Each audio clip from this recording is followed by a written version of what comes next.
Les animateurs en éducation à l'environnement et au développement durable sont de plus en plus sollicités pour animer ce qu'on appelle le dialogue territorial sur des problématiques d'ordre environnemental, bien sûr, mais qui engagent aussi des questions d'ordre politique, d'ordre économique, et qui souvent sont des questions extrêmement complexes à résoudre.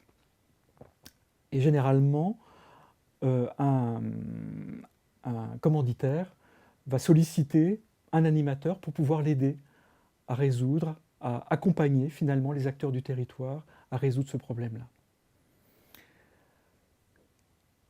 C'est une posture qui est extrêmement différente de celle de chercher à transmettre des savoirs ou accompagner des personnes à elles-mêmes prendre contact avec ce qui les relie à l'environnement.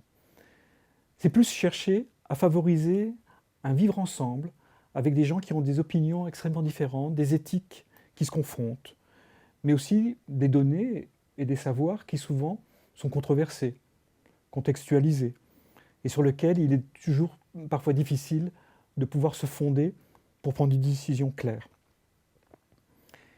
Il est alors nécessaire d'avoir à la fois un animateur qui aura des postures de médiateur, de facilitateur, d'accompagnateur, pour permettre aux gens tout à la fois de prendre conscience des éthiques qui les animent, des savoirs qui les animent, des regards divergents ou convergents aussi qui les rejoignent ou qui les éloignent, et de leur permettre à partir de là de construire un projet qui fasse véritablement consensus. C'est un véritable changement de posture pour les animateurs, qui n'est pas forcément facile nécessairement à gérer.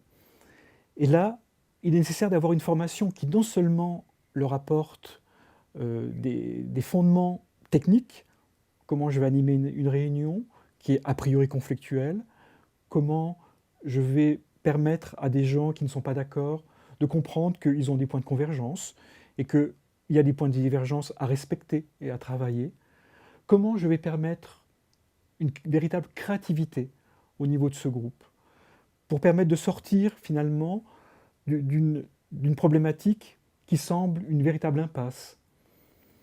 Comment je vais permettre à des gens d'être accompagnés par rapport à des changements de représentation qu'ils vont progressivement avoir. Et donc finalement, comment rendre un dialogue territorial éducatif. Il faut donc déjà que la personne puisse prendre de la distance avec elle-même sa propre opinion. Souvent l'animateur est dominé par une vision très environnementaliste, ce qui est normal, c'est ce qui l'anime, c'est ce qui le motive. Et il faut qu'il puisse accepter d'écouter l'autre dans des visions extrêmement différentes, parfois très très opposées à ce qu'il pense. Il faut que le projet lui-même, qui sera issu de ce dialogue-là, soit le projet du groupe et qu'il ne soit pas finalement marqué par le point de vue de l'animateur. C'est donc déjà une véritable posture à travailler, une véritable prise de recul sur soi, prendre conscience finalement de quelles sont les valeurs qui m'animent, que ces valeurs sont relatives, bien entendu, même si c'est ce qui me porte, c'est ce qui m'anime dans la vie. Ensuite, c'est de permettre de voir comment je vais pouvoir, moi, écouter l'autre, rentrer en empathie avec l'autre, sans à un moment donné me sentir finalement en résistance avec l'autre. Mais de pouvoir arriver à comprendre les différentes logiques.